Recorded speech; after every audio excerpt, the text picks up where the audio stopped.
花10.3块买零件，把圣木料做成壁挂式双形态男人梦中情桌。朋友们，我之前建小木屋圣木料，然后我在线征求你们的意见，还能做点什么东西？你们有给我留言，什么凳子、柜子、桌子，我一结合家里边的实际情况，我打算做一个桌子。为什么呢？给你们看一下，这是我家第一个桌子，我媳妇儿的化妆桌。第二个桌子，我的办公桌，只给我留了一张 A4 纸大小。我够键盘都费劲，我觉得我媳妇儿是怕我辛苦，怕我太累了啊！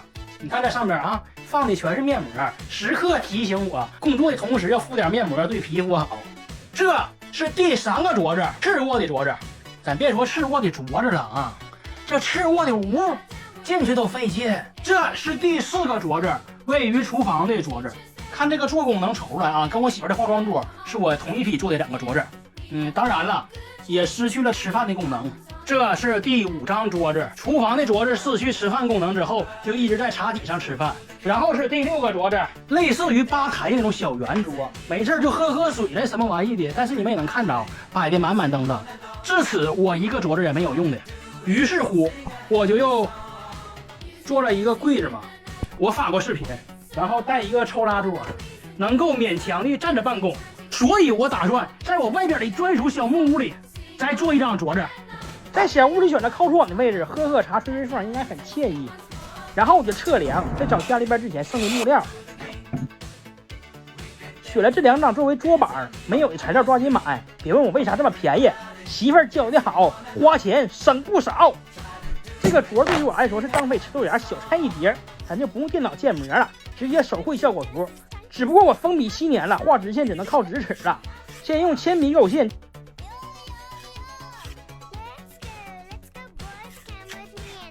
再用黑笔描边，线稿就画完了，再掏出10年前的马克笔，简简单单上个色儿。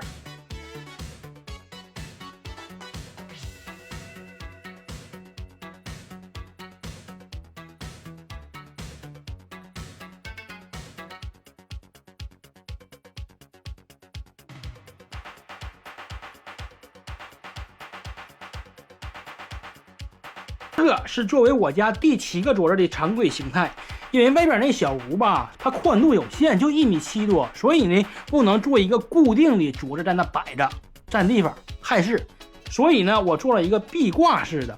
平常呢是一个小窄条在那固定，没事可以喝咖啡喝茶，然后刷手机啥的，这个宽度是足够的。这就是窗户，还能吹风，挺好的。然后通过旋转的方式，把下边这一个大部分的桌面能够翻转上去，就变成了这个样，完全展开形式。这样呢，夏天能够烧烤，冬天能够火锅，我媳妇还能没事来点8+1，挺好。周6了，快递还没到，就和媳妇去看侯宁老师的画展了。异乡他国没有地方生存，我会把你们的愿望记录下来，就是我的家开始。画面能看到的是各种花，感受到的是明媚的阳光和四季的变化。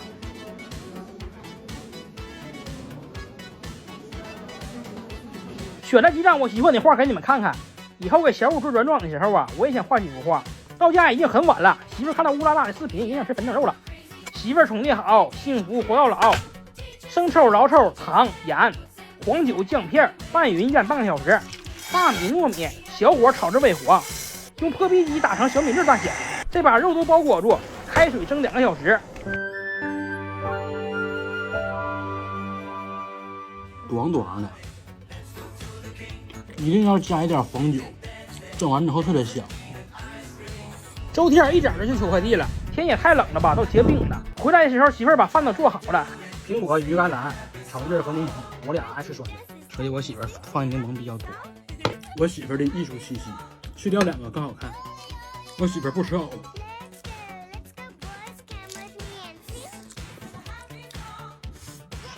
健康。从窗户上的哈气能看出来，小屋还是很保暖的。对照效果图，选定基准线，根据尺寸选出合适的木料，再测量、裁切、涂装就行了。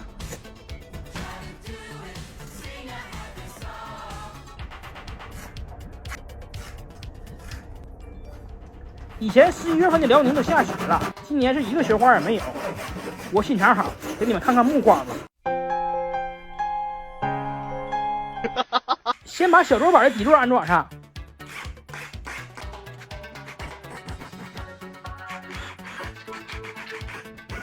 再安装大桌板的底座。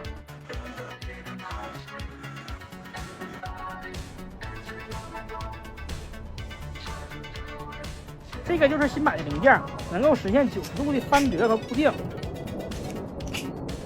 把它安装到大桌板的支架上，就能实现我想要的功能了。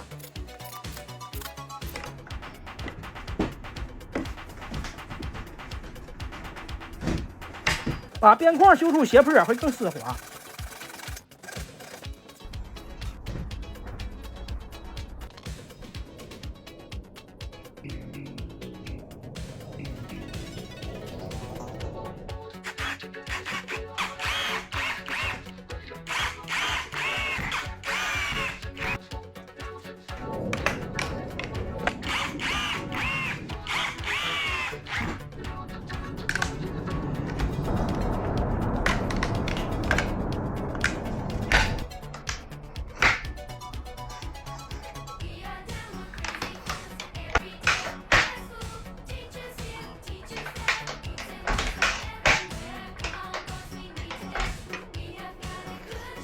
这种装饰面木板容易聚崩边，教你们一招，贴上美纹纸就能防止崩边。对比一下，还是很明显的。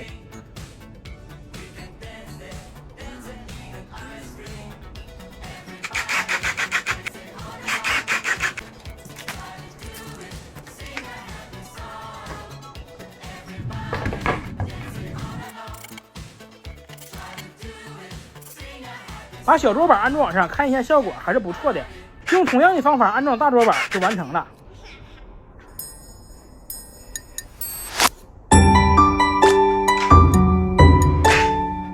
喝咖啡、喝茶都挺好。咖啡勺还能放进电动板里，收拾屋的都知道，咖啡勺放在桌子上的咖啡渍可难查了。干活的时候还能用来放工具，我再也不用满地找工具了，轻轻翻上来就能变成办公桌。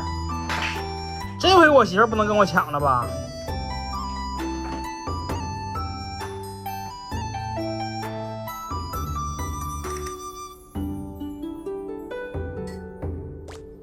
？80厘米宽，1.2米长，也是一张标准餐桌，承重200斤，满汉全席也压不垮。怎么样？快艾特你老公也做一个吧。